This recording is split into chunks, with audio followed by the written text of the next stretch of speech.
أشهد أن لا إله إلا الله وحده لا شريك له وأشهد أن محمدا عبده ورسوله أما بعد فأعوذ بالله من الشيطان الرجيم بسم الله الرحمن الرحيم الحمد لله رب العالمين الرحمن الرحيم مالك يوم الدين إياك نعبد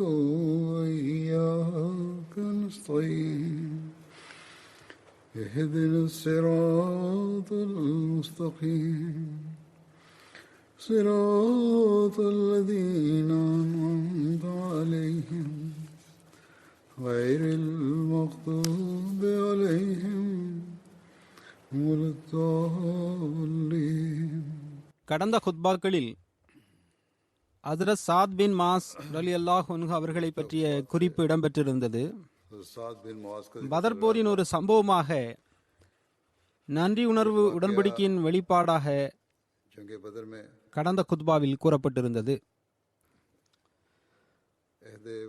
ஹஜ்ரத் முஸ்லிமோ ரலியல்லாஹு அன்ஹு அவர்கள் தனது நடைமுறைக்கேற்ப இவ்வாறு கூறுகின்றார்கள். இயற்கையான விஷயம் என்னவென்றால், எங்கு நேசம் இருக்குமோ அங்கு தனது அன்பருக்கு துன்பம் ஏற்படுவதை எந்த நபரும் விரும்ப மாட்டார். மேலும் தனது நேசர் போருக்கு செல்வதையும் அவர் விரும்ப மாட்டார். இன்னும் சொல்ல போனால், தனது நேசர் போர் மைதானத்திலிருந்து விலகி இருக்க வேண்டும் என்பதற்காக தன்னால் இயன்ற அனைத்து முயற்சிகளையும் அவர் செய்வார். இதே போன்று ஹஜ்ரத் நபிகள் நாயகம் ஸல்லல்லாஹு அலைஹி வஸல்லம் அவர்கள் போரில் பங்கு பெறுவதை சஹாபாக்கள் யாரும் விரும்பவில்லை. ஆயினும் தாங்கள் போருக்கு செல்வதை சஹாபாக்கள் விரும்பியிருந்தனர். அதாவது சஹாபாக்கள் தாங்கள் செல்ல வேண்டும் என்று விரும்பினார்களே ஒழிய ஹஜ்ரத் நபி ஸல்லல்லாஹு அலைஹி வஸல்லம் அவர்கள் போரில் பங்கு பெற வேண்டும் என்று அவர்கள் விரும்பியிருந்ததில்லை. ஹஜ்ரத் நபி ஸல்லல்லாஹு அலைஹி வஸல்லம் அவர்கள் போருக்கு செல்வதுதான் அவர்களுக்கு விருப்பமற்ற ஒன்றாக இருந்தது. தான் நேசிக்கின்ற ஒவ்வொருவர் மீதும் அனைவருக்கும் இருக்கும் இயல்பான ஆசையாகும் அது. அது மட்டுமின்றி நாம் பார்க்கின்றோம், வரலாற்றில் இதற்கு போதுமான சான்றுகளும் கிடைக்கின்றன.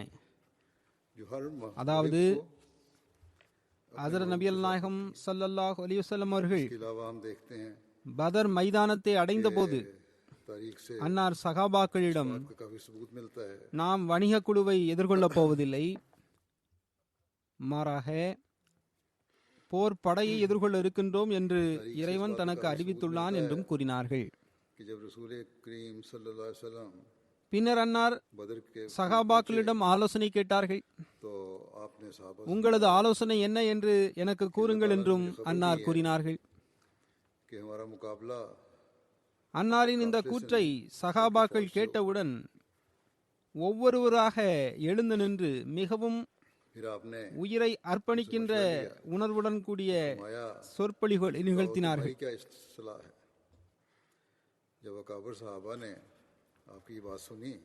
நாங்கள் அனைத்து தொண்டுகளுக்கும் ஆயத்தமாக இருக்கின்றோம் என்றும் அந்த சஹாபாக்கள் கூறினர். ஒருவர் எழுந்து சொற்பொழிவாற்றி அமர்ந்து விடுவார். அதன் பிறகு மற்றொருவர் எழுந்து ஆலோசனை வழங்கி அமர்ந்து விடுவார். இவ்வாறு ஒவ்வொருவராக எழுந்து நின்று தனது ஆலோசனையை வழங்கி கொண்டிருந்தனர். ஆயினும் எனக்கு ஆலோசனை வழங்குங்கள் என்றே ஹஜ்ரத் நபிகள் நாயகம் ஸல்லல்லாஹு அலைஹி வஸல்லம் அவர்கள் கூறிக்கொண்டிருந்தார்கள். அதற்கு காரணம் என்னவென்றால், அதுவரை எவரெல்லாம் எழுந்து நின்று சொற்பொழிவு நிகழ்த்தினார்களோ அந்த சஹாபாக்கள் அனைவரும் முஹாஜிரீன்களை சார்ந்தவர்களாகவே இருந்தார்கள். ஹஜ்ரத் நபிகள் நாயகம் ஸல்லல்லாஹு அலைஹி வஸல்லம் அவர்கள் எனக்கு ஆலோசனை வழங்குங்கள் என்று மீண்டும் மீண்டும் கூறி வந்தார்கள். कि मुझे मशवरा दिया जाए அப்போது तो साद बिन मुआज அவுஸ் கோத்திரத்தின் தலைவரான आपका मंशा समझा ஹஜ்ரத் சாத் பின் மாஸ் ரலியல்லாஹு அன்ஹு அவர்கள் सार की तरफ से ஹஜ்ரத் நபியல் நாயகம் ஸல்லல்லாஹு அலைஹி வஸல்லம் அவர்களின் எண்ணத்தை புரிந்து கொண்டார்கள். आपकी खिदमत में मशवरा तो अर्ज किया जा रहा है மேலும் அன்சார்கள் சார்பாக எழுந்து நின்று கூறினார்கள், कि मुझे मशवरा दो அல்லாஹ்வின் தூதர் ஸல்லல்லாஹு அலைஹி வஸல்லம் அவர்களே, कि आप अंसार உங்களுக்கு முன்னால் ஆலோசனைகள் கூறப்பட்டுக் கொண்டிருக்கின்றன. इस वक्त तक अगर ஆனால் எனக்கு ஆலோசனை வழங்குங்கள் என்று தாங்கள் மீண்டும் மீண்டும் கூறிக்கொண்டிருக்கின்றீர்கள். हम लड़ने की तायद करेंगे இதிலிருந்து எங்களுக்கு தெரிய வருவது என்னவென்றால், தாங்கள் அன்சார்களின் கருத்தையே அறிய விரும்புகின்றீர்கள். और उनको कत्ल करना நாங்கள் இதுவரை மௌனமாக இருந்தோம் என்றால் அதற்கு காரணம், या रसूलुल्लाह शायद आपका நாங்கள் போர் புரிவதை வழிமொழிந்தால் उस ஒருவேளை முஹாஜிரீன்கள் இவ்வாறு புரிந்து கொள்ளலாம், है அதாவது அன்சார்கள் எங்களது சமுதாயம் மற்றும் எங்களது சகோதரர்களுடன் போரிட்டு அவர்களை கொல்ல விரும்புகின்றார்கள் என்று அவர்கள் எண்ணலாம். मदीने எனவேதான் நாங்கள் மௌனமாக இருந்தோம். तो हम उसका दिफा करेंगे, தொடர்ந்து அன்னார் கூறுகின்றார்கள், लेकिन अगर मदीने से बाहर जाकर लड़ना அல்லாஹ்வின் தூதர் ஸல்லல்லாஹு அலைஹி வஸல்லம் அவர்களே, इसके ஒருவேளை பைத்தே அக்பா சந்தர்ப்பத்தின் போது செய்யப்பட்ட உடன்படிக்கையை பற்றி தாங்கள் எண்ணலாம். साथ ஆனால் अर्ज किया அதில் या रसूल எங்கள் சார்பாக இந்த நிபந்தனை முன்வைக்கப்பட்டிருந்தது. அது உண்மைதான். कि हम அதாவது எதிரி மதினாவின் மீது தாக்குதல் தொடுத்தால் அந்நிலையில் நாங்கள் நிச்சயமாக அதை எதிர்கொள்வோம். बुलंद मुकाम ஆனால் मर्तबे का மதினாவை விட்டு வெளியே சென்று போரிட நேரிட்டால் अपनी आंखों से அந்நிலையில் நாங்கள் அதற்கு பொறுப்பாக மாட்டோம். இதைத்தான் நீங்கள் எண்ணிக்கொண்டிருக்கின்றீர்களா என்று அந்த சகாபி கேட்டார்கள். यानी जो அதற்கு ஆம் என்று ஹஜ்ரத் நபியல் நாயகம் ஸல்லல்லாஹு அலைஹி வஸல்லம் அவர்கள் கூறினார்கள். वो तो ஹஜ்ரத் சாத் பின் மாஸ் ரலியல்லாஹு அன்ஹு அவர்கள் கூறினார்கள், अब அல்லாஹ்வின் தூதர் ஸல்லல்லாஹு அலைஹி வஸல்லம் அவர்களே, தாங்கள் மதீனாவிற்கு வருகை தந்தபோது தங்களின் உயர் அந்தஸ்து மேன்மை பற்றி நாங்கள் அறிந்திருக்கவில்லை. जहां चलें हम आपके साथ हैं। ஆனால் நாங்கள் தற்போது எங்கள் கண்களால் உங்களின் உண்மைத்துவத்தை கண்டுகொண்டோம். समुद्र में कूद जाने का हुक्म दें, இப்போது அந்த உடன்படிக்கைக்கு எங்களது பார்வையில் எந்த பொருளும் இல்லை. फर्द भी पीछे नहीं रहेगा। यार அதாவது பைத்தே அக்பா சந்தர்ப்பத்தின் போது செய்யப்பட்ட அந்த உடன்படிக்கையானது भी लड़ेंगे உலகியல் ரீதியான ஒரு சாதாரண உடன்படிக்கையாகவே இருந்தது. और दुश्मन आप தற்போது நாங்கள் உண்மையை கண்டுகொண்டோம். तक वो हमारी लाश எங்களது ஆன்மீக கண்கள் திறந்து கொண்டன. அதன் பிறகு அதற்கு எந்த முக்கியத்துவமும் இல்லை. தாங்கள் எங்கு சென்றாலும் நாங்கள் உங்களுடன் இருப்போம். इतलान हो இறைவன் மீது ஆணையாக நீங்கள் எங்களை கடலில் குதிக்கும்படி கட்டளையிட்டால் நாங்கள் குதித்து விடுவோம். जिसमें மேலும் எங்களில் ஒரு நபர் கூட मौके बाद பின்தங்கி இருக்க மாட்டார். मैंने ये दे है அல்லாஹ்வின் தூதர் ஸல்லல்லாஹு அலைஹி வஸல்லம் அவர்களே, लहू நாங்கள் உங்களுக்கு முன் நின்றும் போரிடுவோம், मौके बाद பின் நின்றும் போரிடுவோம், ये दे है वो தங்களின் வலப்புறம் இருந்தும் போரிடுவோம், இடப்புறம் இருந்தும் போரிடுவோம். எங்களை கொன்று குவித்து எங்களின் பிணங்களை தாண்டித்தான் எதிரிகள் உங்களை வந்தடைய முடியும். इसकी तफसीर ஹஜ்ரத் முஸ்லிம் ரலியல்லாஹு அன்ஹு அவர்கள் ராது அதிகாரத்தின் करीम 12வது வசனத்தின் விளக்கமாக இவ்வாறு கூறுகின்றார்கள். இந்த வசனத்தின் பொருள், அதாவது அவருக்கு முன்பும் பின்பும் செல்லக்கூடிய பாதுகாவலர்கள் நியமிக்கப்பட்டுள்ளனர். ताला ने वादा फरमाया था இதன் விளக்க உரை இவ்வாறாகும். आगे और पीछे ஹஜ்ரத் நபியல் நாயகம் ஸல்லல்லாஹு அலைஹி வஸல்லம் அவர்களின் चनाचे முழு நபித்துவ காலமும் இந்த பாதுகாப்பிற்கான சான்றாகும். सल्लम की हिफाजत फरिश्ते ही அந்த வாக்குறுதியை அல்லாஹ் வழங்கியிருந்தான். वरना इसका அதாவது நாம் அவருக்கு முன்பும் பின்பும் பாதுகாவலர்களை நியமித்திருக்கின்றோம் என்பதுதான் அந்த வாக்குறுதியாகும். எனவே மக்காவில் ஹஜ்ரத் நபி ஸல்லல்லாஹு அலைஹி வஸல்லம் அவர்களை வானவர்களே பாதுகாத்து வந்தார்கள்.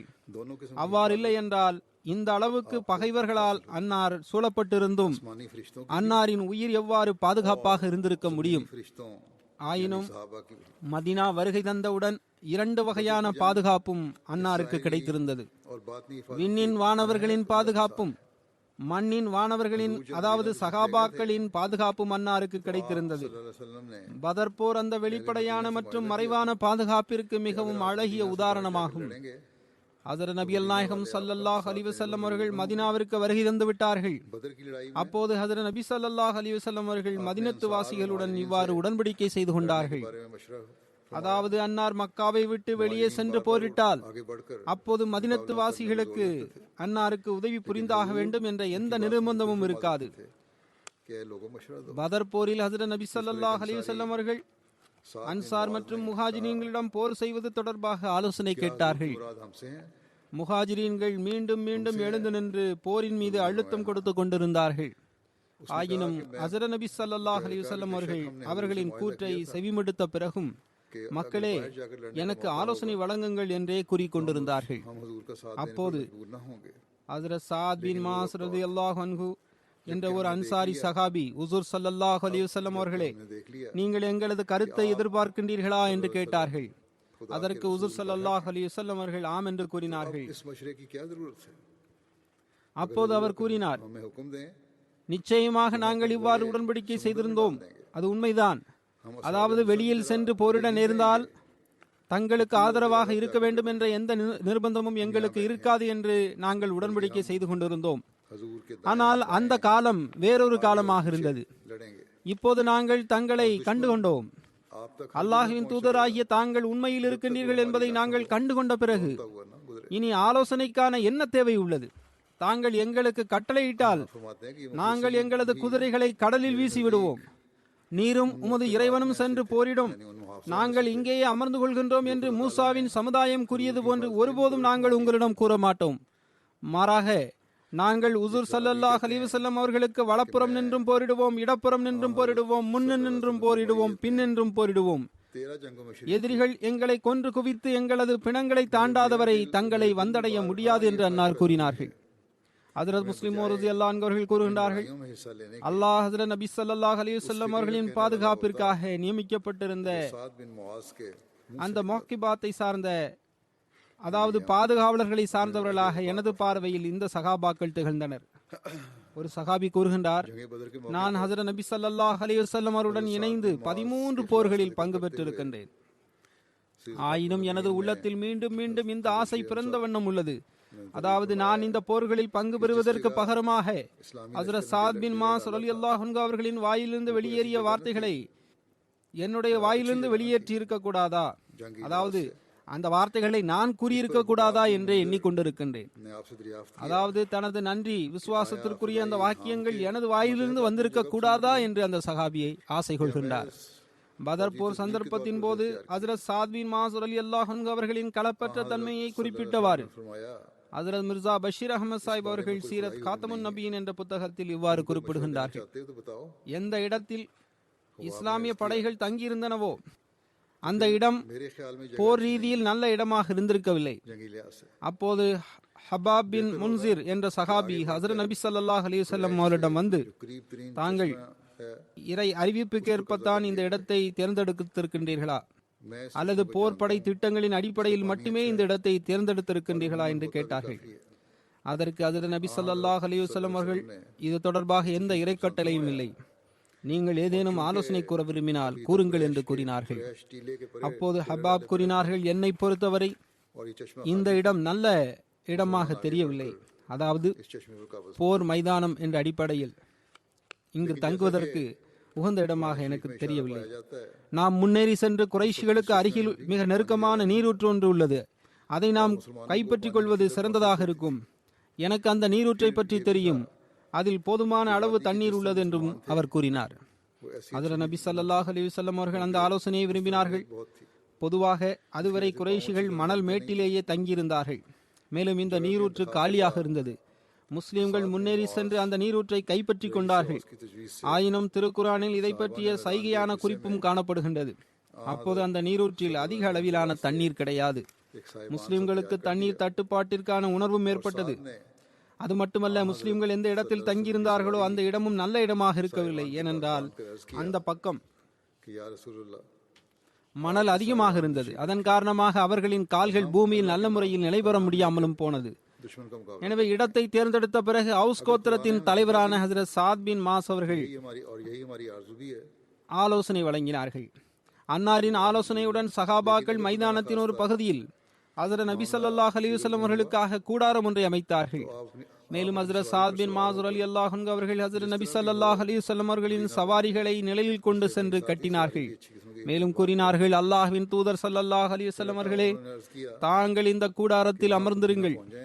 மேலும் நாங்கள் அல்லாஹ் மற்றும் அல்லாஹ்வின் தூதரின் பெயரை கூறி எதிரிகளுடன் போர் செய்கின்றோம். लेकिन ஒருவேளை இறைவன் எங்களுக்கு வெற்றியை வழங்கிவிட்டால் इस मुहिम में जंग எங்களது ஆசையும் இதுதான், இன்ஷா அல்லாஹ் இறைவன் வெற்றியை வழங்கி விடுவான், அல்ஹம்துலில்லாஹ். ஆனால் ஒருவேளை துரதிர்ஷ்டவசமாக நிலைமை மோசமாகிவிட்டால் हालात தாங்கள் இந்த சவாரியின் மீது அமர்ந்து तो वो आपकी हिफाजत की எப்படியாவது மதினாவை சென்றடைந்து விடுங்கள். जान तक लड़ा देने அந்த கூடாரத்துடன் அழகிய சவாரி ஒன்றை, இன்னும் சொல்வதென்றால் ஒரு நல்ல ஒட்டகம் ஒன்றை அன்னார் கட்டி வைத்திருந்தார்கள். தொடர்ந்து அன்னார் கூறுகின்றார்கள், தாங்கள் மதினாவை சென்றடைந்து விடுங்கள். खुदा कर அங்கு அன்பிலும் களப்பற்ற தன்மையிலும் எங்களை விட, இன்னும் சொல்ல போனால் எங்களுக்கு சளைக்காத எங்களது பல சகோதரர்கள் இருக்கின்றனர். जैन के मैदान में அவர்களுக்கு இந்த இடத்தில், कि 12,000 फौज ने पीठ அவர்களுக்கு இந்த திட்டத்தில் போரிட நேரிடும் என்பதை அவர்கள் எண்ணி இருக்கவில்லை. अपनी जगह से அதனால்தான் அவர்கள் போரிட வரவில்லை. இல்லை என்றால் அவர்கள் பின்தங்கி இருந்திருக்க மாட்டார்கள். ஆயினும் அவர்கள் நிலைமையை அறிகின்ற போது जैसा कि साथ ने कहा உங்களை பாதுகாப்பதற்காக बाद दूसरे अंसार इसके गिर्द தமது உயிரையும் அவர்கள் அர்ப்பணித்து போரிடுவதிலிருந்து அவர்கள் ஒருபோதும் விலகி இருக்க மாட்டார்கள். ने இதுவே इस हाइवान ஹஜ்ரத் சாத் பின் மாஸ் ரலியல்லாஹு அன்ஹு அவர்களின் உணர்வும் களப்பற்ற தன்மையுமாகவும் இருந்தது. रात भर இது எல்லா நிலையிலும் போற்றப்பட வேண்டிய दूर गिरिया उजारी से दुआएं की இது எல்லா நிலையிலும் பாராட்டப்பட வேண்டிய ஒன்றாகும். कि सारे लश्कर में सिर्फ இறைவனுடைய தூதர் आप सल्लल्लाहु போர் மைதானத்திலிருந்து புறமுதுகு காட்டுவது என்பது சாத்தியமற்ற ஒன்றாகும். बाकी सब लोग बारी बारी अपनी போரில் ஹஜ்ரத் நபி ஸல்லல்லாஹு அலைஹி வஸல்லம் அவர்கள் முன்னணியிலேயே நின்று வந்தார்கள்.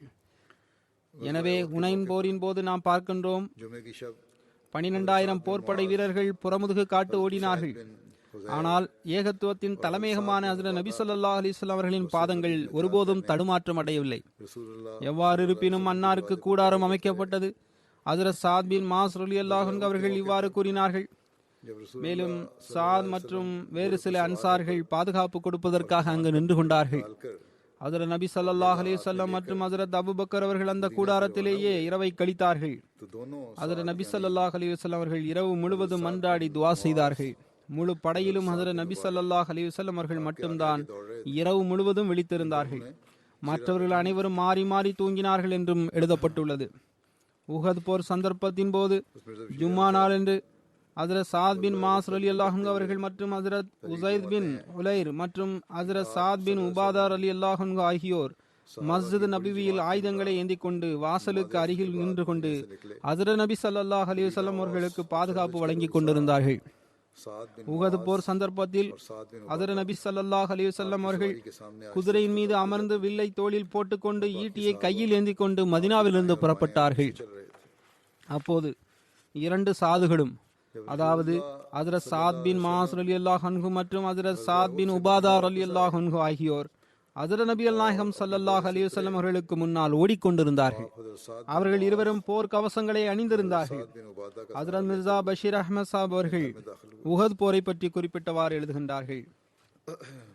ஹஜ்ரத் நபி நாயகம் ஸல்லல்லாஹு அலைஹி வஸல்லம் அவர்கள் ஒரு பெரும் ஜமாத்துடன் அசர் தொழுகைக்கு பிறகு மதீனாவிலிருந்து புறப்பட்டார்கள்.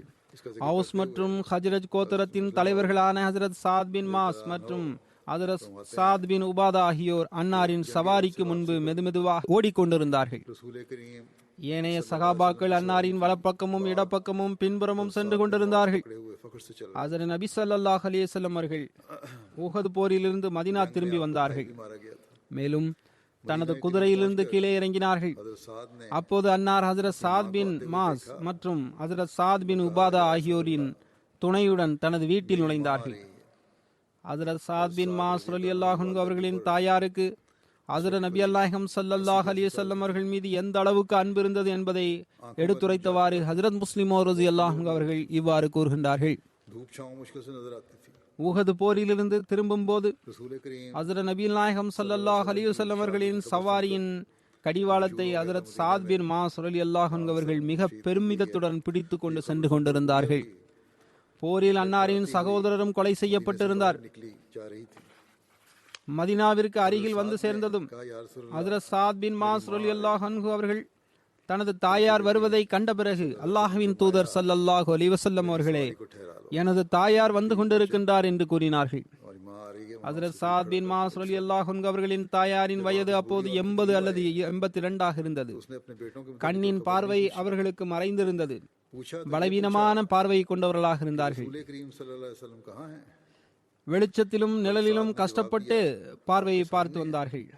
ஹஜ்ரத் ரசூல் ஸல்லல்லாஹு அலைஹி வஸல்லம் அவர்கள் ஷஹீதாகி விட்டதாக மதீனாவில் செய்தி பரவி இருந்தது. இந்த விஷயத்தை செவியுற்று அந்த கிழவியும் தள்ளாடியவாறு மதீனாவிலிருந்து வெளியேறி வந்திருந்தார். ஹஜ்ரத் சாத் பின் மாஸ் ரலியல்லாஹு அன்ஹு அவர்கள் எனது தாயார் வந்து கொண்டிருக்கின்றார் என்று கூறிய போது ஹஜ்ரத் நபி நாயகம் ஸல்லல்லாஹு அலைஹி வஸல்லம் அவர்கள் எனது சவாரியை நிறுத்துங்கள் என்று கூறினார்கள். அதாவது உங்களது தாயார் வந்து கொண்டிருக்கின்றார், எனவே அவர்களுக்கு அருகில் சென்று ஒட்டகத்தை நிறுத்துங்கள் என்றும் அன்னாரிடம் கூறினார்கள். ஹஜ்ரத் நபி நாயகம் ஸல்லல்லாஹு அலைஹி வஸல்லம் அவர்கள் அந்த வயதான பெண்ணிற்கு அருகில் வந்ததும் அந்த பெண்மணி தனது மகன்களை பற்றி எந்த செய்தியும் விசாரிக்கவில்லை. அவர்கள் கேட்டது ஒன்றே ஒன்றுதான், ஹஜ்ரத் நபி நாயகம் ஸல்லல்லாஹு அலைஹி வஸல்லம் அவர்கள் எங்கே இருக்கின்றார்கள் என்றே அந்த பெண்மணி கேட்டார். அதற்கு ஹஜ்ரத் சாத் பின் மாஸ் ரலியல்லாஹு அன்ஹு அவர்கள் தங்களுக்கு முன்னால் நிற்கின்றார்கள் என்று தனது தாயிடம் கூறினார்கள். அந்த முதிய பெண்மணி பார்வையை உயர்த்தினார்கள். அவரது பலவீனமான பார்வை ஹஜ்ரத் நபி ஸல்லல்லாஹு அலைஹி வஸல்லம் அவர்களின் முகத்தின் மீது பட்டது. ஹஜ்ரத் நபி நாயகம் ஸல்லல்லாஹு அலைஹி வஸல்லம் அவர்கள் கூறினார்கள், தாயே, உங்களது இளம் மகன் இந்த போரில் ஷஹீதாகிவிட்டார், எனக்கு வேதனையாக உள்ளது என்று கூறினார்கள். முதுமை பருவத்தில் ஒருவர் இது போன்ற செய்தியை கேட்டால் அவர் நிலை தடுமாறி விடுவார். ஆனால் அந்த கிழவியோ எவ்வளவு அன்பு நிறைந்த வார்த்தைகளில் பதிலளித்தார் பாருங்கள். அல்லாஹ்வின் தூதர் ஸல்லல்லாஹு அலைஹி வஸல்லம் அவர்களே, தாங்கள் என்ன கூறிக்கொண்டிருக்கின்றீர்கள்? எனக்கு தங்களின் நலத்தை பற்றி மட்டுமே கவலை இருந்தது. ஹஜ்ரத் முஸ்லிம் ரலியல்லாஹு அன்ஹு அவர்கள் இந்த சம்பவத்தை பற்றி எடுத்துரைக்கின்றார்கள். அதன் பிறகு அன்னார் பெண்களை நோக்கி கூறினார்கள், அகமதி பெண்களுக்கு தப்லீக் கடமையின் பக்கம் கவனம் மூட்டியவாறு அன்னார் கூறினார்கள். அந்த பெண்கள் தான் இஸ்லாத்தை பரப்புவதிலும் தப்லீக் பணியிலும் ஆண்களின் தோளோடு தோள் நின்றார்கள். இந்த பெண்களின் தியாகங்களின் மீது இஸ்லாமிய உலகம் பெருமிதம் கொள்கின்றது. ஹஜ்ரத் வாக்களிக்கப்பட்ட மஸீஹ் அலைஹிஸ்ஸலாம் அவர்களை ஏற்றுக்கொண்ட பெண்களாகிய நீங்களும் வாதம் செய்கின்றீர்கள். அதாவது ஹஜ்ரத் வாக்களிக்கப்பட்ட மஸீஹ் அலைஹிஸ்ஸலாம் அவர்கள் மீது நாங்கள் நம்பிக்கை கொண்டிருக்கின்றோம். மேலும் ஹஜ்ரத் வாக்களிக்கப்பட்ட மஸீஹ் அலைஹிஸ்ஸலாம் அவர்கள் ஹஜ்ரத் நபி ஸல்லல்லாஹு அலைஹி வஸல்லம் அவர்களின் நிழல் வடிவமாக இருக்கின்றார்கள் என்று நீங்கள் வாதிடுகின்றீர்கள். எனவே ஒரு வகையில் நீங்களும் பெண் சகாபிகளின் நிழல் வடிவமாவீர்கள். ஆனால் நீங்கள் சரியாக கூறுங்கள், அந்த பெண் சகாபிகளிடம் இருந்த அதே மார்க்க உணர்வு உங்களிடமும் உள்ளதா? அந்த பெண் சகாபிகளிடம் இருந்த அதே ஒளி உங்களிடமும் உள்ளதா? அந்த பெண் சகாபிகளின் சந்ததிகள் நல்லவர்களாக இருந்தது போன்று உங்களின் சந்ததிகளும் இருக்கின்றனரா என்று நீங்கள் எனக்கு கூறுங்கள் என்று அகமதி பெண்களிடம் ஹஜ்ரத் முஸ்லிம் ரலியல்லாஹு அன்ஹு அவர்கள் அப்போது கேட்டார்கள். மேலும் கூறினார்கள், நீங்கள் ஆய்வு செய்து பார்த்தால் அந்த பெண் சகாபிகளிடமிருந்து நீங்கள் உங்களை வெகு தொலைவில் காண்பீர்கள். அந்த பெண் சகாபிகள் செய்த அந்த தியாகங்களுக்கு நிகரான தியாகம் இன்று வரை உலகில் இல்லை. அவர்கள் தங்களது உயிரை துச்சமாக கருதி தியாகங்களை செய்து கொண்டே சென்றனர். அது அல்லாஹுக்கு எவ்வளவு விருப்பத்திற்குரியதாக இருந்ததென்றால் அதன் காரணமாக அல்லாஹ் விரைவாக அவர்களுக்கு வெற்றியை வழங்கிவிட்டான். மற்ற சமுதாயங்கள் எந்த பணியை நூற்றாண்டுகளில் செய்ய முடியாமல் போனதோ அதை அந்த சகாபாக்களும் அந்த பெண் சகாபிகளும் சில ஆண்டுகளுக்குள்ளேயே செய்து காட்டிவிட்டனர். இங்கு அகமதி பெண்களிடம் ஹஜ்ரத் முஸ்லிம் ரலியல்லாஹு அன்ஹு அவர்கள் உரையாற்றி கொண்டிருந்தார்கள். எனவே அவர்களை பற்றி கூறப்பட்டிருக்கின்றது. ஆனால் எப்போதும் கலிஃபாக்கள் கூறி வந்துள்ளார்கள், நானும் பலமுறை இதனை கூறிவிட்டேன், நமது ஆண்களும் அதே போன்ற முன்னுதாரணங்களை வெளிப்படுத்தி காட்ட வேண்டும். அப்போதுதான் நமது வாதம் சரியானதாக இருக்க முடியும். உலகில் நாங்கள் இஸ்லாத்தை பரப்பி விடுவோம், மேலும் உலகத்தை இஸ்லாத்தின் கொடியின் கீழ் கொண்டு வந்து விடுவோம் என்று நீங்கள் வாதிடுகின்றீர்கள். நீங்கள் உங்களது வாதத்தின் உண்மையாளர்களாக இருக்க வேண்டும் என்றால் நீங்கள் அதன்படி அமல் செய்ய வேண்டும். சகாபாக்களின் முன்னுதாரணங்களை நீங்கள் நிலைநாட்ட வேண்டும். சகாபாக்கள் நம் முன்னால் நிலைநாட்டியுள்ள அந்த முன்னுதாரணத்திற்கேற்ப நமது தியாகங்களும் நமது செயல்களும் இருக்கும் போதுதான் நாம் நமது வாதத்தில் வெற்றி பெற முடியும். ஹஜ்ரத் முஸ்லிம் ரலியல்லாஹு அன்ஹு அவர்கள் கூறுகின்றார்கள், கிறிஸ்துவ உலகம் மகதல மரியம் மற்றும் அவருடைய தோழிகளின் வீரத்தின் மீது மகிழ்ச்சி கொள்கின்றது. அதாவது அவர்கள் மசீஹின் கபருக்கு காலை நேரத்தில் எதிரிகளின் பார்வையிலிருந்து மறைந்து சென்றதை பெருமிதமாக கூறுகின்றனர். நான் அவரிடம் கூறுகின்றேன், வாருங்கள், வந்து எனது நேசரின் களப்பற்ற மற்றும் அர்ப்பணிப்பு உணர்வு கொண்ட சீடர்களை பாருங்கள். எப்படிப்பட்ட நிலைமைகளில் அவர்கள் ஹஜ்ரத் நபி ஸல்லல்லாஹு அலைஹி வஸல்லம் அவருடன் இருந்தார்கள் என்று பாருங்கள். மேலும் எந்த நிலைமைகளில் அவர்கள் ஏகத்துவத்தின் கொடிகளை உயர்த்தி பிடித்தார்கள் என்பதையும் பாருங்கள். இதுபோன்ற அர்ப்பணிப்பு உணர்வின் முன் உதாரணங்கள் உலகில் வேறு எங்கும் இருக்கின்றதா என்றும் எனக்கு கூறுங்கள். மற்றொரு சந்தர்ப்பத்தில் ஹஜ்ரத் சாத் பின் மாஸ் ரலியல்லாஹு அன்ஹு அவர்களின் தாயாரின் அதே சம்பவத்தை ஹஜ்ரத் முஸ்லிம் ரலியல்லாஹு அன்ஹு அவர்கள் மீண்டும் எடுத்துரைக்கின்றார்கள். ஹஜ்ரத் நபி நாயகம் ஸல்லல்லாஹு அலைஹி வஸல்லம் அவர்கள் உயிர் தியாகிகளை அடக்கம் செய்துவிட்டு மதீனா திரும்பினார்கள். அப்போது பெண்களும் குழந்தைகளும் நகரத்தை விட்டு வெளியேறி வரவேற்பதற்காக வந்திருந்தார்கள். ஹஜ்ரத் நபி நாயகம் ஸல்லல்லாஹு அலைஹி வஸல்லம் அவர்களின் ஒட்டகத்தின் சாட்டை மதீனாவின் தலைவர்களில் ஒருவரான ஹஜ்ரத் சாத் பின் மாஸ் ரலியல்லாஹு அன்ஹு அவர்கள் பிடித்துக் கொண்டிருந்தார்கள். மேலும் பெருமிதத்துடன் அன்னார் முன்னால் ஓடிக்கொண்டிருந்தார்கள். அவர்கள் உலகிற்கு இவ்வாறு கூறிக்கொண்டிருந்தார்கள், பாருங்கள், நாங்கள் ஹஜ்ரத் முஹம்மது ஸல்லல்லாஹு அலைஹி வஸல்லம் அவர்களை நலமுடன் எங்களது வீட்டிற்கு அழைத்து வந்து விட்டோம் என்றும் அவர்கள் ஒரு வகையில் கூறிக்கொண்டிருந்தார்கள். நகரத்திற்கு வெளியில் அன்னாரின் வயதான தாயாரை அன்னார் கண்டார்கள். அந்த பெண்மணியின் பார்வை பலவீனமானதாக இருந்தது. உஹது போரில் அவரது ஒரு மகன் அம்ர் பின் மாஸ் கொலை செய்யப்பட்டிருந்தார். தனது தாயாரை கண்டதும் ஹஜ்ரத் சாத் பின் மாஸ் ரலியல்லாஹு அன்ஹு அவர்கள், அல்லாஹ்வின் தூதர் ஸல்லல்லாஹு அலைஹி வஸல்லம் அவர்களே, எனது தாயார் வந்து கொண்டிருக்கின்றார்கள் என்று கூறினார்கள். அப்போது ஹஜ்ரத் நபி நாயகம் ஸல்லல்லாஹு அலைஹி வஸல்லம் அவர்கள் இறை அருட்களுடன் அவர் வரட்டும் என்று கூறினார்கள். வயதான பெண்மணி முன்னோக்கி வந்தார்கள். மேலும் ஹஜ்ரத் நபி ஸல்லல்லாஹு அலைஹி வஸல்லம் அவர்களை பார்ப்பதற்காக தனது பலவீனமான பார்வையை கொண்டு இங்கும் அங்கும் தேடிக்கொண்டிருந்தார்கள். இறுதியில் ஹஜ்ரத் நபி ஸல்லல்லாஹு அலைஹி வஸல்லம் அவர்களின் முகத்தை அடையாளம் கண்டு கொண்டார்கள்.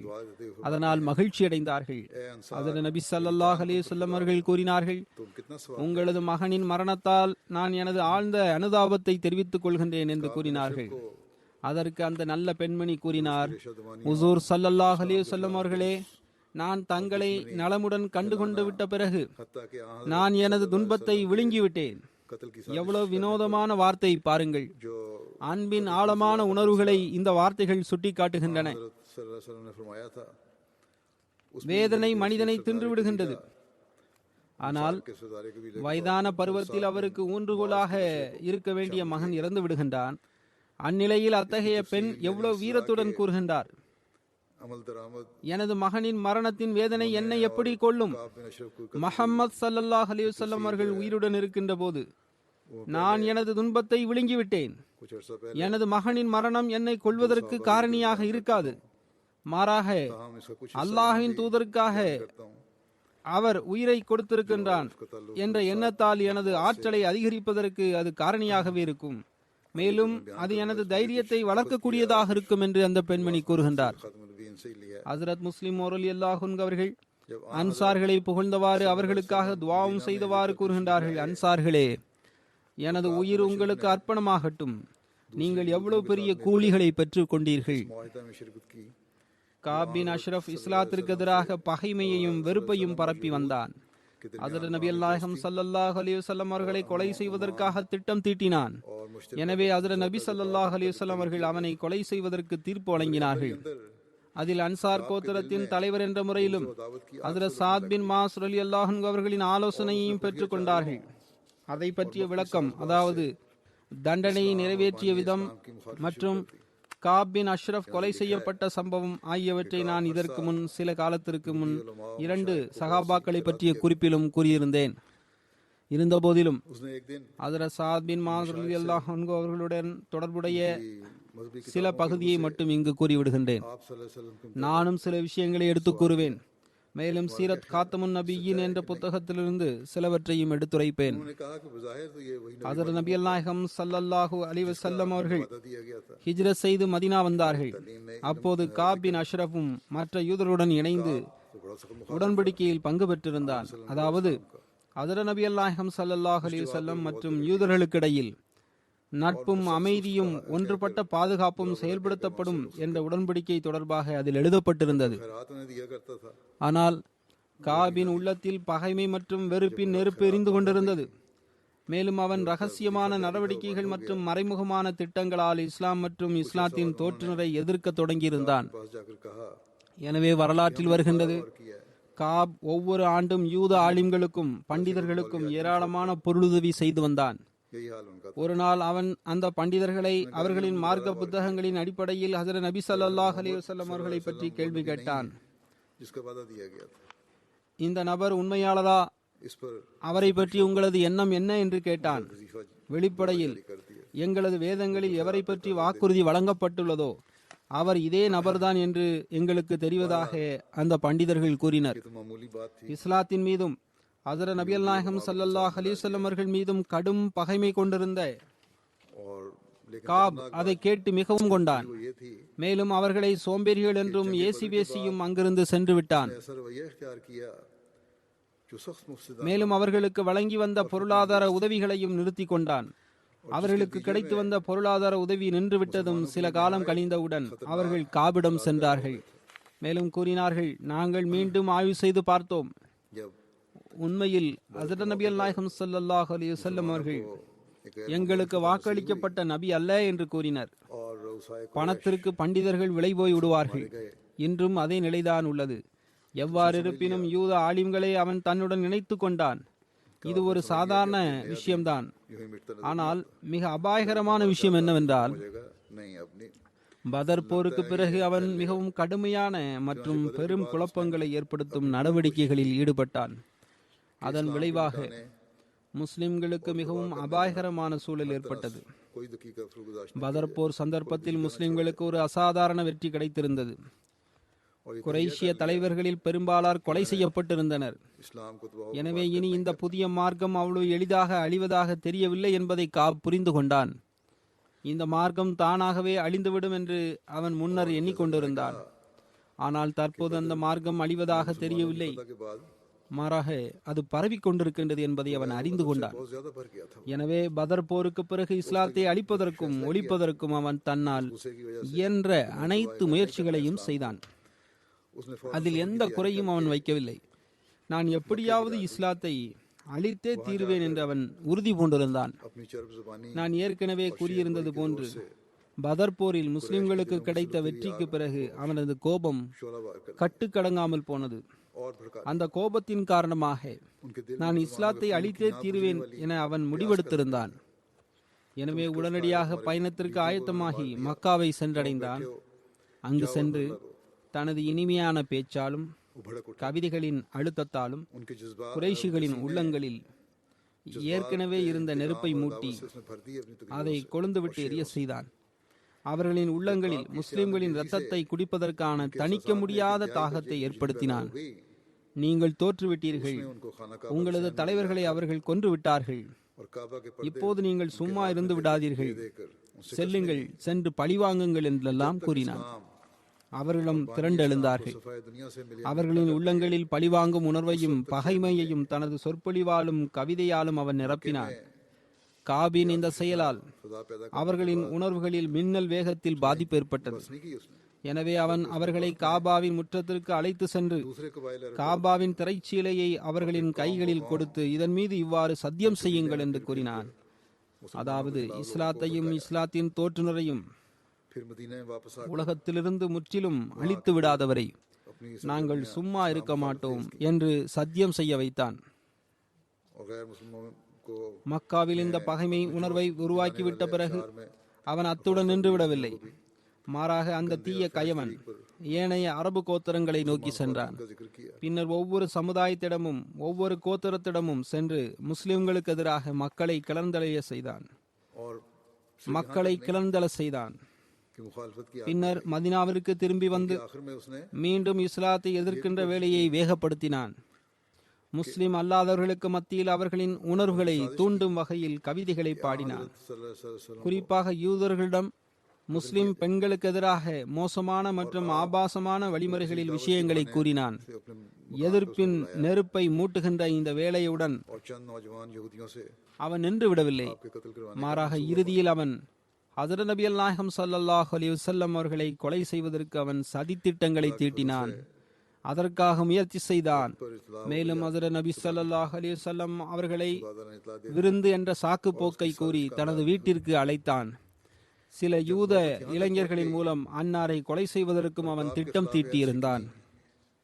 இறையருளால் ஹஜ்ரத் நபி நாயகம் ஸல்லல்லாஹு அலைஹி வஸல்லம் அவர்களுக்கு குறித்த நேரத்தில் அல்லாஹ் தகவல் கொடுத்திருந்தான். அவனது சதி திட்டம் அதன் காரணமாக வெற்றி பெற முடியாமல் போனது. நிலைமை இந்த அளவிற்கு மோசமாகி சென்றுவிட்ட பிறகு காபிற்கு எதிராக உடன்படிக்கையை முறித்தல், நிலை பெற்றிருந்த அரசாங்கத்திற்கு எதிராக கிளர்ச்சி செய்தல், போருக்கு தூண்டுதல், குழப்பம் விளைவித்தல், ஆபாசமான விஷயங்களை பேசுதல், கொலை சதி திட்டம் தீட்டுதல் ஆகிய குற்றங்கள் போதுமான ஆதாரங்களுடன் நிரூபிக்கப்பட்டிருந்தது. எனவே ஹஜ்ரத் நபியல் நாயகம் ஸல்லல்லாஹு அலைஹி வஸல்லம் அவர்கள் மதீனாவிற்கு வருகை இருந்த பிறகு மதீனா வாசிகளுடன் செய்யப்பட்ட ஒன்றுபட்ட சமுதாய உடன்படிக்கையை செயல்படுத்தினார்கள். அன்னார் மதீனாவின் ஜனநாயக ஆட்சியின் தலைவராகவும் மன்னராகவும் இருந்தார்கள். எனவே அன்னார் காப் பின் அஷ்ரஃபின் நடவடிக்கையின் காரணமாக அவன் கொலை செய்யப்பட வேண்டும் என தீர்மானித்திருந்தார்கள். மேலும் தனது சில சகாபாக்களிடம் அவனை கொலை செய்யும்படி கட்டளையிட்டார்கள். சில சூழல்கள் மற்றும் ஹிக்மத்தின் தேட்டத்தின் அடிப்படையில் காபை பகிரங்கமாக கொலை செய்ய வேண்டாம் என்றும் வழிகாட்டியிருந்தார்கள். மாறாக சிலர் மட்டும் மௌனமாக சென்று உரிய சந்தர்ப்பத்தை தேடி அவனை கொலை செய்யும்படியும் கூறியிருந்தார்கள். இந்த பணியை அன்னார் அவுஸ் கோத்திரத்தின் களப்பற்ற தன்மை கொண்ட ஒரு சஹாபியான முஹம்மது பின் மஸ்லமா அவரிடம் ஒப்படைத்திருந்தார்கள். மேலும் நீங்கள் என்ன வழிமுறையை மேற்கொண்டாலும் அது தொடர்பாக ஹஜ்ரத் சாத் பின் மாஸ் ரலியல்லாஹு அன்ஹு அவருடன் நிச்சயமாக ஆலோசனை செய்ய வேண்டும் என்றும் வலியுறுத்தியிருந்தார்கள். எனவே முஹம்மது பின் மஸ்லமா அவர்கள் ஹஜ்ரத் சாத் பின் மாஸ் ரலியல்லாஹு அன்ஹு அவர்களின் ஆலோசனைக்கேற்ப அபு நாயிலா மற்றும் 2-3 ஏனைய சஹாபாக்களையும் தன்னுடன் சேர்த்து கொண்டார்கள். மேலும் காபை கொலை செய்யும் அந்த திட்டத்தை வெளிப்படுத்தினார்கள். நான் ஏற்கனவே கூறியது போன்று அவனை கொலை செய்வதற்கு மேற்கொள்ளப்பட்ட நுட்பமான வழிமுறைகளையும் கொலை சம்பவம் பற்றிய விவரங்களையும் சில சஹாபாக்களின் குறிப்பில் ஏற்கனவே எடுத்து கூறிவிட்டேன். ஆக எவ்வாறு இருப்பினும் ஏற்கனவே தீர்மானிக்கப்பட்ட ஹிக்மத்தின் அடிப்படையில் இரவு நேரத்தில் அவன் வீட்டை விட்டு வெளியே அழைத்து வரப்பட்டு கொலை செய்யப்பட்டான். அவன் கொலை செய்யப்பட்ட செய்தி நகரத்தில் பரவியதும் ஒரு பெரும் பரபரப்பு தொற்றிக் கொண்டது. யூதர்கள் மிகவும் சினம் கொண்டிருந்தனர். மேலும் 2ஆம் நாள் காலையில் யூதர்களின் குழு ஹஜ்ரத் நபி ஸல்லல்லாஹு அலைஹி வஸல்லம் அவர்களை சந்திக்க வந்தது. மேலும் எங்களது தலைவர் காப் பின் அஷ்ரஃப் இவ்வாறு கொலை செய்யப்பட்டு விட்டார் என்று முறையிட்டது. ஹஜ்ரத் நபி நாயகம் ஸல்லல்லாஹு அலைஹி வஸல்லம் அவர்கள் யூதர்களின் கூற்றை கேட்டுவிட்டு கூறினார்கள், காப் எத்தகைய குற்றங்களை இழைத்திருக்கின்றான் என்பது உங்களுக்கு தெரியாதா? கொலை செய்யப்பட்டிருப்பது உண்மைதான், ஆயினும் அவனது குற்றங்களுக்குரிய தண்டனையே அவனுக்கு கிடைத்திருக்கின்றது என்று கூறினார்கள். பின்னர் அன்னார் சுருக்கமாக காபின் உடன்படிக்கையை முறித்தல், போருக்கு தூண்டுதல், குழப்பம் விளைவித்தல், ஆபாசமான விஷயங்களை பேசுதல், கொலை சதியில் ஈடுபடுதல் போன்ற குற்றங்களை நினைவூட்டினார்கள். அதனை கேட்டு அவர்கள் அஞ்சி அமைதியாக சென்று விட்டார்கள். அவன் இந்த குற்றத்தை செய்து கொண்டிருந்தான் என்பதை அவர்கள் நன்கு அறிந்திருந்தார்கள். அதன் பிறகு ஹஜ்ரத் நபி ஸல்லல்லாஹு அலைஹி வஸல்லம் அவர்கள் கூறினார்கள், குறைந்தபட்சம் இனியாவது நீங்கள் அமைதியுடனும் ஒத்துழைப்புடனும் இங்கு வாழ வேண்டும். பகைமை மற்றும் குழப்பத்தின் விதையை இங்கு விதைக்காதீர்கள் என்று கூறினார்கள். எனவே யூதர்களின் ஒப்புதலுடன் எதிர்காலத்திற்காக ஒரு புதிய ஒப்பந்தம் போடப்பட்டது. யூதர்கள் முஸ்லிம்களுடன் அமைதியாகவும் பாதுகாப்புடனும் வசித்து வருவதாகவும் குழப்பத்திற்கான வழிமுறைகளிலிருந்து விலகி இருப்பதாகவும் புதிதாக உடன்படிக்கை போடப்பட்டது. இந்த புதிய உடன்படிக்கை எழுதப்பட்ட பிறகு யூதர்கள் ஒருபோதும் காப் பின் அஷ்ரஃபின் கொலை பற்றி முஸ்லிம்கள் மீது பழி சுமத்தியதாக வரலாற்றில் எந்த இடத்திலும் குறிப்பு வரவில்லை. ஏனென்றால் காப் தனக்கு தகுதியான தண்டனையை பெற்றிருந்தான் என்பதை அவர்களின் உள்ளம் நன்கு உணர்ந்திருந்தது. அவனுக்கு வழங்கப்பட்ட தண்டனையை ஹஜ்ரத் நபி ஸல்லல்லாஹு அலைஹி வஸல்லம் அவர்கள் நாங்கள் வழங்கவில்லை என்று கூறி மறுக்கவும் இல்லை. மாறாக அவனது குற்றங்களை பட்டியலிட்டார்கள். அது அன்னாரின் தீர்ப்பாக இருந்தது. அன்னார் அரசாங்கத்தின் அதிபராக இருந்தார்கள். மேலும் மதீனாவின் கோத்திரத்தின் தலைவராகவும் முஸ்லிமாகவும் இருந்த ஹஜ்ரத் சாத் பின் மாஸ் ரலியல்லாஹு அன்ஹு அவர்களின் ஆலோசனையும் அந்த தீர்ப்பில் இடம்பெற்றிருந்தது. யூத கோத்திரமான பனு நசீர் ஹஜ்ரத் நபியல் நாயகம் ஸல்லல்லாஹு அலைஹி வஸல்லம் அவர்கள் மீது ஒரு பாறையை விழ செய்து ஏமாற்றி கொலை செய்ய திட்டம் தீட்டியிருந்தது. அல்லாஹ் வஹீயின் மூலமாக அந்த தகவலை ஹஜ்ரத் நபி ஸல்லல்லாஹு அலைஹி வஸல்லம் அவர்களுக்கு வழங்கியிருந்தான். மேலும் ஹஜ்ரத் நபி ஸல்லல்லாஹு அலைஹி வஸல்லம் அவர்கள் தனது சஹாபாக்களுடன் அந்த கோத்திரத்தை நோக்கி சென்றார்கள். எனவே ஹஜ்ரத் நபி ஸல்லல்லாஹு அலைஹி வஸல்லம் அவர்கள் உடனடியாக மதீனா திரும்பி வந்து விட்டார்கள். பிறகு ஹஜ்ரத் நபி ஸல்லல்லாஹு அலைஹி வஸல்லம் அவர்கள் அந்த முழு கோத்திரத்தையும் முற்றுகையிடுமாறு கட்டளையிட்டார்கள். ரபியுல் அவ்வல் ஹிஜ்ரி 4ஆம் ஆண்டு ஹஜ்ரத் நபிகள் நாயகம் ஸல்லல்லாஹு அலைஹி வஸல்லம் அவர்கள் தற்காப்பு சிந்தனையுடன் நிர்பந்தத்திற்கு உள்ளாகி பனு நசீருக்கு எதிராக போர் தொடுத்தார்கள். அதன் விளைவாக இறுதியில் அந்த கோத்திரம் மதீனாவிலிருந்து நாடு கடத்தப்பட்டது. ஹஜ்ரத் நபி ஸல்லல்லாஹு அலைஹி வஸல்லம் அவர்களுக்கு பனு நதீருக்கு எதிரான போரில் வெற்றி செல்வமும் கிடைத்தது. அப்போது அன்னார் ஹஜ்ரத் சாபித் பின் கைஸ் ரலியல்லாஹு அன்ஹு அவர்களை விழித்து, எனக்காக உங்களது சமுதாயத்தை அழைத்து வாருங்கள் என்று கூறினார்கள். ஹஜ்ரத் சாபித் ரலியல்லாஹு அன்ஹு அவர்கள், அல்லாஹ்வின் தூதர் ஸல்லல்லாஹு அலைஹி வஸல்லம் அவர்களே, ஹஜ்ரஜ் கோத்திரத்தையா நான் அழைத்து வர வேண்டும் என்று கேட்டார்கள். அதற்கு பெருமானார் ஸல்லல்லாஹு அலைஹி வஸல்லம் அவர்கள் அனைத்து அன்சார்களையும் அவர்கள் எந்த கோத்திரத்தை சார்ந்தவர்களாக இருந்தாலும் அழைத்து வாருங்கள் என்று கூறினார்கள். எனவே அவர்கள் அவுஸ் மற்றும் ஹஜ்ரஜ் கோத்திரத்தை சார்ந்த அன்சார்களை ஹஜ்ரத் நபி ஸல்லல்லாஹு அலைஹி வஸல்லம் அவர்களுக்காக அழைத்து வந்தார்கள். ஹஜ்ரத் நபி ஸல்லல்லாஹு அலைஹி வஸல்லம் அவர்கள் அவர்களுக்கு முன் சொற்பொழிவு நிகழ்த்தினார்கள். மேலும் அல்லாஹுவின் புகழையும் மேன்மையும் எடுத்துரைத்தார்கள். மேலும் முஹாஜிரின்கள் மீது அன்சார்கள் செய்த நன்மைகளையும் குறிப்பிட்டார்கள். அதாவது அன்சார்கள் தமது வீடுகளில் முஹாஜிரின்களை தங்க வைத்தார்கள். மேலும் அன்சார்கள் தங்களை விட முஹாஜிரின்களுக்கே முன்னுரிமை வழங்கினார்கள் போன்ற விஷயங்களை எல்லாம் ஹஜ்ரத் நபி ஸல்லல்லாஹு அலைஹி வஸல்லம் அவர்கள் எடுத்துரைத்தார்கள். மேலும் எவ்வாறெல்லாம் அன்சார்கள் முஹாஜிரின்களுக்கு உதவி செய்துள்ளார்கள் என்பதையும் குறிப்பிட்டார்கள். பின்னர் நீங்கள் விரும்பினால் பனு நதீருக்கு எதிரான போரில் கிடைத்த செல்வத்தை உங்களுக்கும் முஹாஜிரின்களுக்கும் நான் பங்கிட்டு கொடுத்து விடுகின்றேன். ஆனால் முஹாஜிரீன்கள் அந்த நிலையில் வழக்கம் போல் உங்களது வீடுகளிலேயே தங்கியிருப்பார்கள். கிடைத்த செல்வத்தில் பாதியை நான் பங்கிட்டுக் கொள்ளலாம். ஆனால் எவ்வாறு அவர்கள் இதற்கு முன்னர் உங்கள் வீடுகளில் இருந்தார்களோ அவ்வாறே இனியும் வசித்து வருவார்கள். மேலும் நீங்கள் எவ்வாறு அவர்களுக்கு உதவி செய்து வந்தீர்களோ அவ்வாறே நீங்கள் உதவி செய்து வர வேண்டும் என்று கூறினார்கள். ஆனால் மற்றொரு வழி இருக்கின்றது. அது என்னவென்றால், நீங்கள் விரும்பினால் கிடைத்த அனைத்து செல்வத்தையும் முஹாஜிரின்களுக்கு மட்டுமே பங்கிட்டு கொடுத்து விடுவேன். அந்த நிலையில் அவர்கள் உங்களது வீடுகளில் இருந்து வெளியேறி விடுவார்கள். பின்னர் அவர்கள் உங்களது வீடுகளில் தங்கியிருக்க மாட்டார்கள். அவரவர் அவரது ஏற்பாட்டை செய்து கொண்டுள்வார்கள். ஏனென்றால் அந்நிலையில் எல்லோருக்கும் செல்வம் கிடைத்திருக்கும். அப்போது ஹஜ்ரத் சாத் பின் உபாதா ரலியல்லாஹு அன்ஹு அவர்கள் மற்றும் ஹஜ்ரத் சாத் பின் மாஸ் ரலியல்லாஹு அன்ஹு ஆகியோர் தங்களுக்குள் பேசி ஆலோசனை செய்தார்கள். மேலும் அவர்கள் இருவரும், அல்லாஹ்வின் தூதர் ஸல்லல்லாஹு அலைஹி வஸல்லம் அவர்களே, நீங்கள் இந்த செல்வத்தை முஹாஜிரீன்களுக்கு பங்கிட்டு கொடுத்து விடுங்கள் என்று கூறினார்கள். மேலும் அவர்கள், யார் எவ்வாறு இதற்கு முன்பு வீடுகளில் தங்கி வருகின்றார்களோ அவ்வாறே அவர்கள் இனி தங்கி வர வேண்டும். சகோதரத்துவ பந்தத்திற்கான எந்த தொடர் நிலைநாட்டப்பட்டுள்ளதோ அந்த தொடர் இனியும் நிலை பெற்றிருக்க வேண்டும். செல்வத்தை பெற்றுக்கொண்ட பிறகு அவர்கள் எங்களது வீடுகளிலிருந்து வெளியேறுவதை நாங்கள் விரும்பவில்லை என்றும் கூறினார்கள். அதற்கு அன்சார்கள் கூறினார்கள், அல்லாஹ்வின் தூதர் ஸல்லல்லாஹு அலைஹி வஸல்லம் அவர்களே, நாங்கள் திருத்திக் கொள்கின்றோம். நாங்கள் உங்களுக்கு தலை வணங்குகின்றோம். நாங்கள் உங்களுக்கு கட்டுப்படுகின்றோம். எங்களுக்கு எந்த முறையீடும் இல்லை. இவ்வாறு அவர்கள் கூறிய பிறகு முழு செல்வமும் முஹாஜிரின்களுக்கு பங்கிட்டு கொடுக்கப்பட்டது. அப்போது ஹஜ்ரத் நபி ஸல்லல்லாஹு அலைஹி வஸல்லம் அவர்கள் கூறினார்கள், அல்லாஹ்வே, அன்சார்கள் மீது கருணை காட்டுவாயாக. மேலும் அன்சார்களின் பிள்ளைகளின் மீதும் கருணை காட்டுவாயாக. ஹஜ்ரத் நபி ஸல்லல்லாஹு அலைஹி வஸல்லம் அவர்கள் செல்வத்தை முஹாஜிரின்களுக்கு அதன் பிறகு பங்கிட்டு கொடுத்து விட்டார்கள். மேலும் அன்சார்களில் ஏழையாகவும் தேவையுடையவர்களாகவும் இருந்த சஹல் பின் ஹனீஃப் மற்றும் அபு தஜ்ஜானா ஆகிய இருவர்களை தவிர எந்த அன்சாருக்கும் அந்த செல்வத்திலிருந்து எந்த பங்கும் கொடுக்கப்படவில்லை. ஹஜ்ரத் நபி நாயகம் ஸல்லல்லாஹு அலைஹி வஸல்லம் அவர்கள் ஹஜ்ரத் சாத் பின் மாஸ் ரலியல்லாஹு அன்ஹு அவர்களுக்கு யூதர்களின் வாளான அபு ஹக்கீக் என்ற வாளை கொடுத்தார்கள். யூதர்களுக்கு மத்தியில் அந்த வாள் மிகவும் புகழ் பெற்றதாக இருந்தது. இஃப்க் சம்பவம் பற்றி வருகின்றது.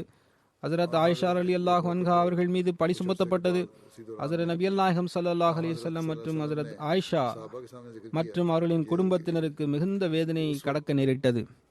நயவஞ்சர்களின் தவறான அந்த செயலை சில காலம் கழித்து ஹஜ்ரத் நபி ஸல்லல்லாஹு அலைஹி வஸல்லம் அவர்கள் சஹாபாக்களுக்கு முன்னால் எடுத்துரைத்தார்கள். அப்போதும் கூட ஹஜ்ரத் சாத் பின் மாஸ் ரலியல்லாஹு அன்ஹு அவர்கள் தன்னலமற்ற அர்ப்பணிப்பு உணர்வை வெளிப்படுத்தியிருந்தார்கள். இந்த சம்பவத்தை மிகவும் விரிவாக ஹஜ்ரத் முஸ்லிம் ரலியல்லாஹு அன்ஹு அவர்கள் எடுத்துரைத்துள்ளார்கள். அதனை நான் ஹஜ்ரத் முஸ்தாஹ் என்ற சஹாபி நற்குறிப்பில் இதற்கு முன்பு விரிவாக எடுத்துரைத்து விட்டேன். இருந்த போதிலும் ஹஜ்ரத் சாத் பின் மாஸ் ரலியல்லாஹு அன்ஹு அவருடன் தொடர்புடைய பகுதியை மட்டும் இங்கு நான் எடுத்துரைத்து விடுகின்றேன். நான் கூறியது போன்று ஒரு நாள் ஹஜ்ரத் நபி ஸல்லல்லாஹு அலைஹி வஸல்லம் அவர்கள் தனது இல்லத்தை விட்டு வெளியே வந்து சஹாபாக்களை ஒன்று கூட்டினார்கள். மேலும் எனக்கு துன்பம் வழங்கிய அந்த நபரிடமிருந்து என்னை யார் பாதுகாப்பார் என்று அன்னார் கேட்டார்கள். அன்னார் அப்துல்லா பின் அபி சுலூலை பற்றி குறிப்பிட்டார்கள். அப்போது அவுஸ் கோத்திரத்தின் தலைவரான ஹஜ்ரத் சாத் பின் மாஸ் ரலியல்லாஹு அன்ஹு அவர்கள் எழுந்து நின்றார்கள். அவர்கள் கூறினார்கள், அல்லாஹ்வின் தூதர் ஸல்லல்லாஹு அலைஹி வஸல்லம் அவர்களே, அந்த நபர் எம்மை சார்ந்தவராக இருந்தால் நான் அவனை கொலை செய்ய ஆயத்தமாக இருக்கின்றேன். ஒருவேளை அவன் ஹஜ்ரஜ் கோத்திரத்தை சார்ந்தவனாக இருந்தாலும் நான் அவனை கொலை செய்ய தயாராக இருக்கின்றேன்.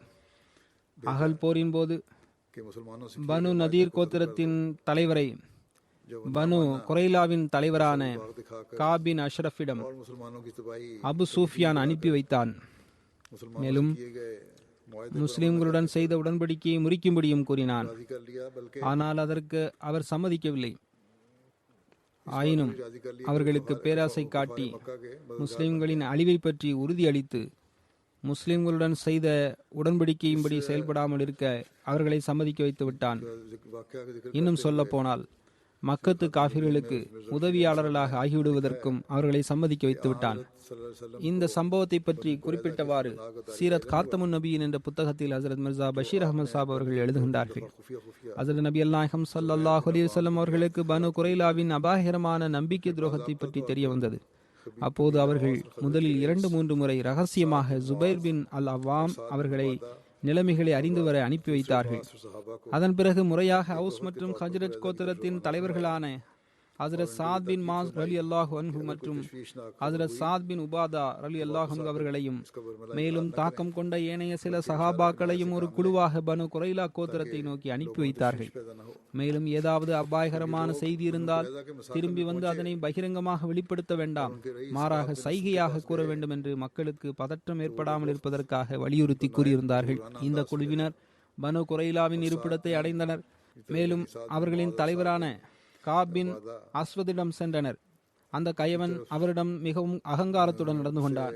2 சாதுகளும், அதாவது ஹஜ்ரத் சாத் பின் மாஸ் ரலியல்லாஹு அன்ஹு மற்றும் ஹஜ்ரத் சாத் பின் உபாதா ரலியல்லாஹு அன்ஹு ஆகிய இருவரும் உடன்படிக்கையை பற்றி கூறியவுடன் அவனும் அவனது கோத்திரத்தின் மக்களும் கோபமடைந்தனர். செல்லுங்கள், முஹம்மது ஸல்லல்லாஹு அலைஹி வஸல்லம் அவர்களுக்கும் எங்களுக்கும் இடையில் எந்த உடன்படிக்கையும் இல்லை, நாங்கள் எந்த உடன்படிக்கையும் செய்யவில்லை என்று கூறினான். இந்த சொற்களை கேட்டுவிட்டு சஹாபிகளின் அந்த குழு எழுந்தி திரும்பி வந்து விட்டது. ஹஜ்ரத் சாத் பின் மாஸ் ரலியல்லாஹு அன்ஹு மற்றும் ஹஜ்ரத் சாத் பின் உபாதா ரலியல்லாஹு அன்ஹு ஆகியோர் ஹஜ்ரத் நபி நாயகம் ஸல்லல்லாஹு அலைஹி வஸல்லம் அவரிடம் வந்து உரிய வகையில் அந்த நிலைமைகளை பற்றிய தகவலை அன்னாரிடம் வழங்கினர். எவ்வாறு இருப்பினும் அவர்களின் இந்த செயல் அந்த நேரத்தில் முஸ்லிம்களுக்கு ஒரு பெரும் அதிர்வாக அமைந்தது. நாலாபுரமும் மக்கத்து காஃபிர்கள் மதீனாவை சூழ்ந்திருந்தனர்.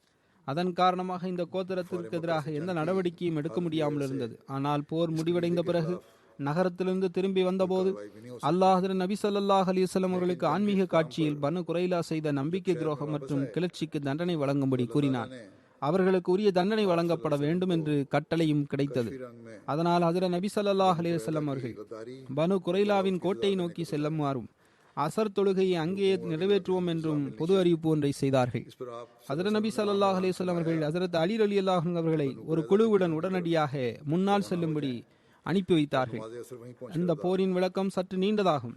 அதில் ஹஜ்ரத் சாத் பின் மாஸ் ரலியல்லாஹு அன்ஹு அவர்கள் இறுதியில் தீர்ப்பு வழங்குகின்ற பங்கையும் வைத்திருக்கின்றார்கள். எனவே தற்போது நேரமில்லை, இன்ஷா அல்லாஹ் இதன் விளக்கம் பிறகு எடுத்துரைக்கப்படும்.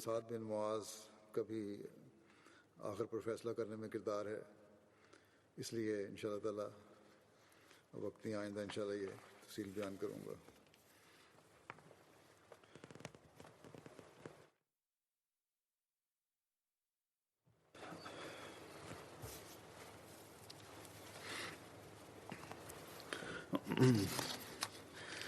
अल्हम्दुलिल्लाह الحمد لله نحمده ونستعينه ونستغفره ونؤمن به ونتوكل عليه ونعوذ بالله من شرور أنفسنا ومن سيئات أعمالنا من يهده الله فلا مضل له ومن يضلله فلا هادي له ونشهد أن لا إله إلا الله ونشهد أن محمدا عبده ورسوله عباد الله رحمكم الله إن الله يأمر